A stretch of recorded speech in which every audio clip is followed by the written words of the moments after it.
99.9 WEFM. WhatsApp us or call us at 457-9997. Activated Mornings on WEFM 99.9 is on now.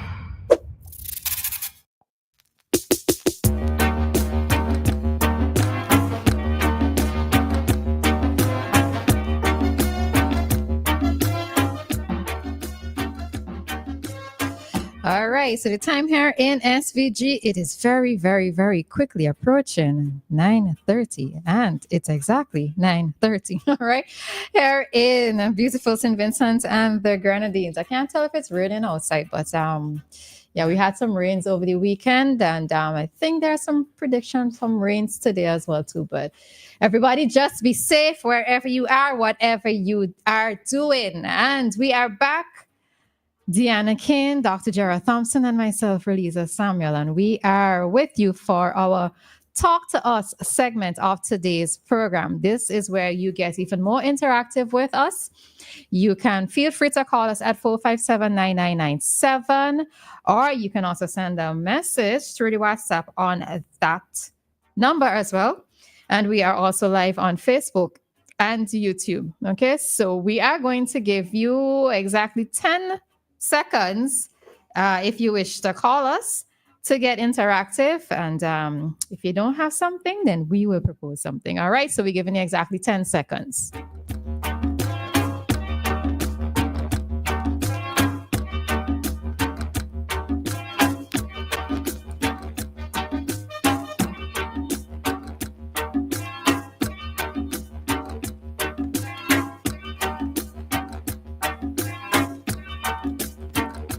I think I went over my 10 seconds because I'm looking for something, right? But all right, so we are going to discuss something. All right, I'm trying to pull it up, but it's not coming fast enough. Okay, right.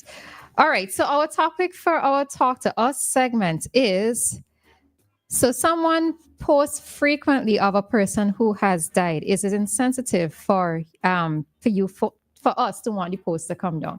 All right. Or for the person not to post as much. So we have a caller. Hi, caller. Good morning. Yes, man. I enjoy the program thoroughly this morning, man. Brings out the good, the bad, and the ugly, and that's what I love.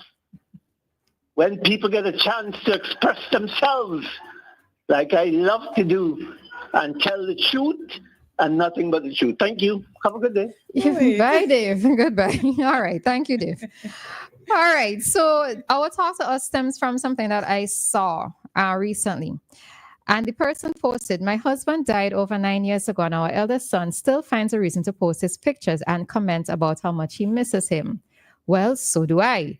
I feel this is his way of taunting me because I don't grieve publicly. The loneliness is sometimes almost unbearable, but I keep my chin up. Am I being too insensitive? All right, so a wife has lost her husband. A son has lost his father. The son posts frequently, the mother doesn't. And she feels as though he is taunting her, which is the son is taunting her because she doesn't grieve publicly, right? Is she being insensitive regarding the posts that are being made? Far from it. Far from it. Matter of fact, when you look at these situations, 9 years, usually after 3 years, 4 years, that wife is encouraged to move on and probably to find someone else. However, one of the biggest hindrances would be the children who may not necessarily want them. I don't know the age of that child, but obviously that child is now 9 years older, misses the father and doesn't have a father upbringing. So it is the child that often has difficulty moving on because that person will always be the father. Even a stepfather comes in, a stepfather often doesn't fill the shoes of the real father. So those memories are there and profound. Whereas on the other hand, Right, we have a caller. Hi, caller, morning. Hi, it's me again. There is no time limit on grief. Different persons grieve in different ways. For example, my mom passed away many years ago. And to be honest, I I don't miss her. I think about her, but I don't miss her. But I'm not going to knock the person who still want to grieve for someone.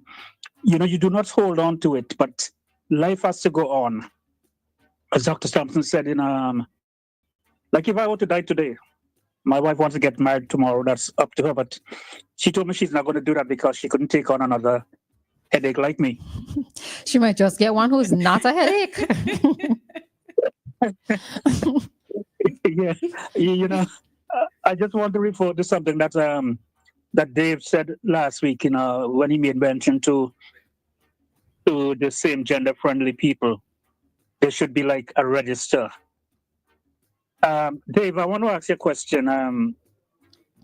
Do you live in an area where your neighbors have animals? Because if I live close to you, I really would want to see something posted to say that Dave is not knob knocker. You think that would be fair, Dave? I'm asking you that. St. Vincent is not a Christian country, contrary to what people think. We talk a lot about God. Every radio station opens up with a prayer. You go to Parliament, they open with a prayer, Dr. Thompson. And then 5 minutes later, you guys go like Tom and Jerry. You got each other. St. Vincent is not a Christian country. There's a God consciousness. There's a God consciousness in St. Vincent, but it's definitely not a Christian country.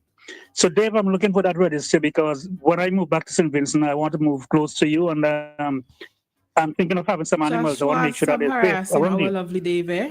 Stop harassing our Dave. Yolanda. No, sorry, not Yolanda. Dianna. My wife's name is Yolanda. Sorry. You can harass him. You can harass him. Give him a couple of harassment. Once you open your mouth, you're fair target. Dr. Thompson, you remember Grafton Isaacs, right? Yes. Yeah, Grafton Isaacs was a first cousin of mine by marriage. Okay. And one time I remember I complained about the way people coming at me. And you know, he was one of these guys who spoke like, you know, he didn't hold anything back. Yeah. He said, listen, if you want to be a monkey and expose your ear to the hunter, don't be surprised when they take pot shots at you. True. If you don't want licks, shut your mouth and stay off the radio. So once you open your mouth, you're fair target. Nothing is private. So Dianna, I'm not beating up on Dave. I'm just asking a question. Yeah. Dave does say he could take it, so it's all right. It's all right. Yeah. All right. Okay, Doc, you had finished your point? Finished. All right, Dianna. What I was saying again? Oh, I think both is okay. It's okay for him to be posting and grieving his father for 10, 20 years. And it's okay for her to not be doing the same thing. I don't think it's it's interesting to hear her say she thinks that he's taunting her. I would like to know why she would think that the son is taunting her. But as far as I'm concerned, if you want to grieve for a minute, that if you want to grieve for 100 years, you grieve for 100 years because, you know, we do things differently. So I don't think on either side it's insensitive. All right. So I could relate to this situation where someone passed away. Well, a cousin of mine passed away earlier this year. And I have a friend in particular on WhatsApp. And almost every day she posted about missing him, etc. Right? Mm-hmm. And I will admit, I don't know if you're here, but I will admit that at one point, for me, it got to be a bit much because I suppose having to see that constant reminder of him not being around wasn't helping me, right? Now, while it is that I'm saying it wasn't helping me, I also had to understand that this is probably her way of trying to either not forget or still trying to come to terms with it. So it just got to a point where, for me, after it became too much, I stopped looking at her statuses. And I think there are times when, for many of us, what we don't realize is that the power still lies within us in terms of how we choose to handle situations. So as Doc said, as you said as well, Dianna, that there isn't a time frame for when we should be grieving. Some persons grieve outwardly, some persons grieve inwardly. Someone might choose to put up a picture of somebody who has passed every single day of the year for the rest of their life, and that is up to them, right? But I suppose for me, or for individuals like me not necessarily wanting to be constantly reminded of it. It's just for me to decide how it is that I am going to deal with this situation.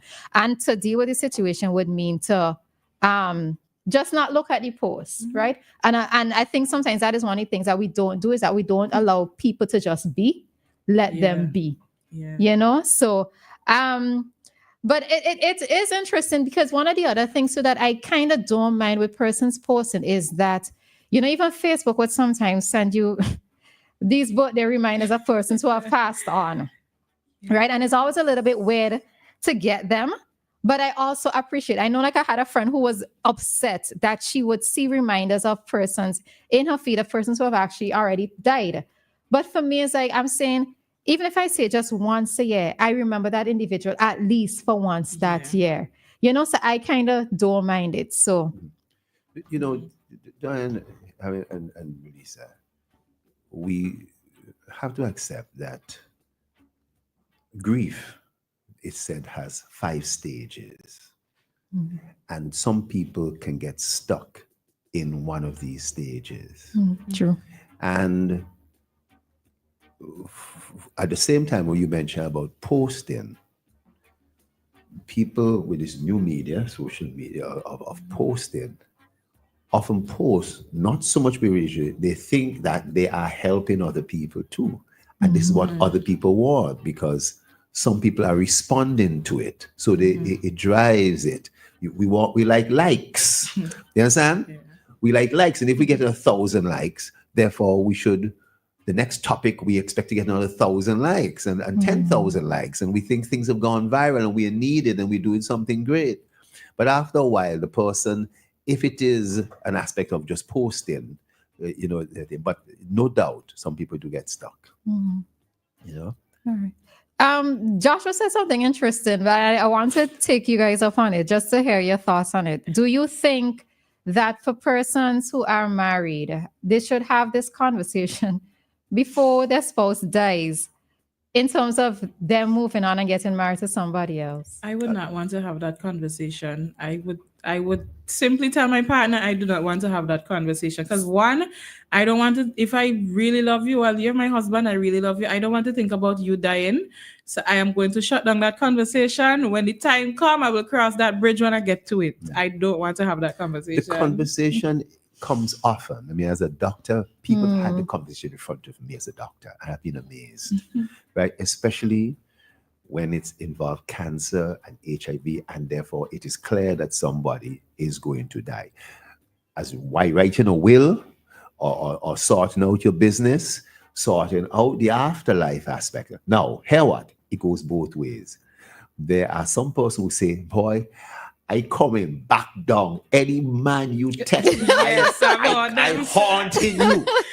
Whereas, I tell you the truth, on 2 occasions, I've been asked, doctor, can you take over my relationship? Wow. You're the best man. You're fulfilling the role of the best man. No, I'm not the best man, but I suppose they saw me in a particular. The guy may have found me acceptable in terms of doing that. That's so gentlemanly. But I no. I suspect there may have been other persons that were not acceptable, and they were suggesting, trying to veer them away. Not that it had anything to do with me, really, to veer them away. But a lot of people also lie about this. You know, they really do. They would want their wife to move on, and or their wife or their husband who's been left back would say, "Oh, don't worry, I'm going to stay true to you." But they whether they were truthful at that point in time, over a period of time, the truth becomes dim and diminished, and they realize that they do have to move on, and it's good that they move on. I think I actually don't have a problem with the conversation. I am quite okay with, if let's say I am ill, I'm terminally ill. We should have the conversation, and I need for you to know that if you've chosen to move on, because I don't expect you to live in a mental prison or emotional prison for the rest of your life just because I'm not there. I would really want for this person to move on and to be happy. I'm not saying to forget me, but to move on and to be happy. And I kind of think sometimes when persons is a little bit selfish in a way to not want for the person to find another period in their life where they can be happy. Where I think it's very important to have the conversation. Let's say a mother is dying or a father is dying where children are involved. Yeah, for me personally, you have to have this conversation so that whoever it is going to be the new step parent in that child's life, that you say, so as a woman, do not pick up just any woman. Please take up a woman who is going to love these children, who are going to be looking out for these children as if they're her own. I need for you to hear it coming out of my mouth, right? Because to me, it just has to happen. The conversation has to happen. Well, this is another factor. A lot of people, I would say, not so much die, but they die a little death before their death, in the sense that they've had a stroke, they're incapacitated, they're in bed, and their spouse, whether male or female, is still there functional. And the question is, should that person also find somebody whilst that person is alive? Tristan. Does that happen? Does that happen? If you're, that's a bigger question. If your husband is incapacitated in some way or some form, and not able to take care of, your needs. Oh, my needs. Oh, my needs. Of your emotional, Right, your emotional right. needs. And is so forth. Emotional needs? Your emotional needs, I call Needs. Okay. Your And other. PG-13, No, PG-13. Emotional et al. This is a morning program with you. It's a morning program. Yes. I'm saying we could stop there. Mhm. And, is it right for you as an individual, if someone, do you reject all potential offers, or do you just take care? You're doing your duty, and you're taking care of physical care of your husband and so on. But every now and again, you want to go to a show. Every now and again, you Not want the to. other ways to walk around the issue. Oh, Yes, you just need yes. companionship, like actual You need companionship, right? Yes. What would you do then? Let me look up the definition for something and get right back to you.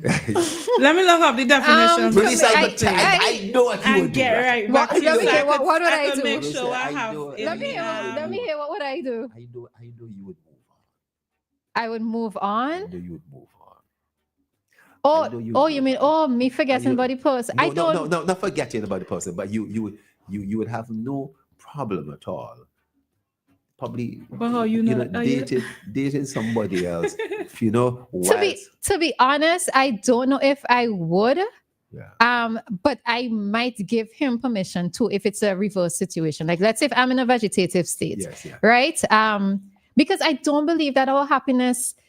Yes, people, I know we're supposed to be in sickness and in health, for better and for worse, till death do us part and all that stuff. But the reality of the situation is, once he's still taking care of me as a wife in terms of the physical aspects of things, do I expect him to close himself off? Maybe not. But this is a question that I guess it depends on the gentleman too.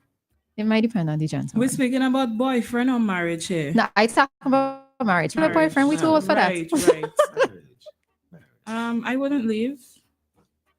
But at the same time, we usually like to say what we will do when we get in a situation and we get there, we realize it's different. So I'm gonna bear that in mind. Mm-hmm. But the person that I am, I don't think that I would leave. Because if I love you, I love you true. We're talking about leaving. Yeah, you're still taking care of him. But You're still taking care of You're him. leaving. But You're you have leaving. somebody else for companionship. You're leaving. Nah, I wouldn't do that to him. You would go to a show with somebody. Matter of fact, you I would not you might do even that go to to church him. with the person. Matter of fact, might go to the beach. Might go to Me Beckway nah go with the nowhere. Beckway with the person. Me carry my husband with me. No, But your if he In a husband- get wheelchair? Yes, yeah, there's nothing wrong with that. You carry me in the wheelchair with yes, me? Yes. Yeah. What would you do, Doc? Since you put it on us. Boy, I tell you something. I'll tell you something.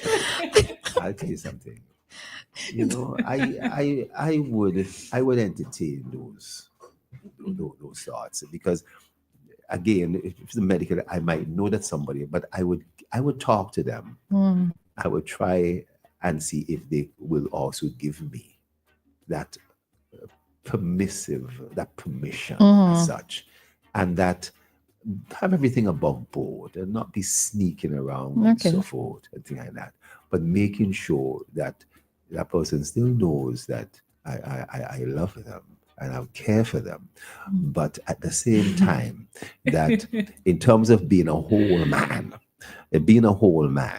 that having those other attributes and being able to go out, whether go out with the boys for a drink, or being able to go and play some soccer, or watch a game, or date somebody else just for a night or so. That I would seek that permission, and hopefully I would get it. It's so interesting, the conversations that you need to have before getting married and after and during marriage.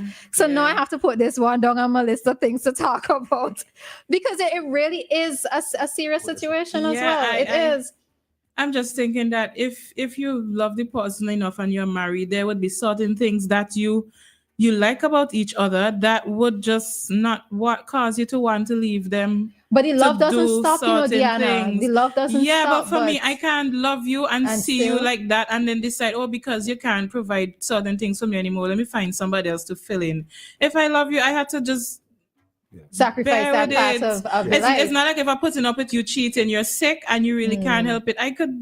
I'll stand by your side. Yes, you do. But do you think you could stand by the person's side? For 20 years, stand by this person's side. Yeah. And if they were the ones who encourage you, listen, you're standing by my side, and I want to thank you. And I could see, that the twinkle in your eye has been lost a little bit. So I wore you go out. And not just that, the person might feel guilty that they're restricting your life as well too. I will not make them restrict my life. No. I will push you to the beach in that wheelchair. We will go to the concert in that wheelchair. Do we have a vehicle? We go in. That's my man. We go in. My man. You're supposed to say so, Dianna. You're supposed to say so. I mean it. You're supposed to say it. I know you mean it. I know you mean it. All right. Interesting how this whole topic unfolded. But yes, it is another question that I have to put down on my list of questions, right? But anyhow, this has been a very interesting talk to us segment, and we are going to have to bring the morning show to an end at this time. We're just going to let's go straight into community dateline, and then we would wrap up. All right. So we're jumping out. We're jumping out just now. Okay, give me a second. We're jumping. All right, we're jumping. Hold on. 3, 2, 1.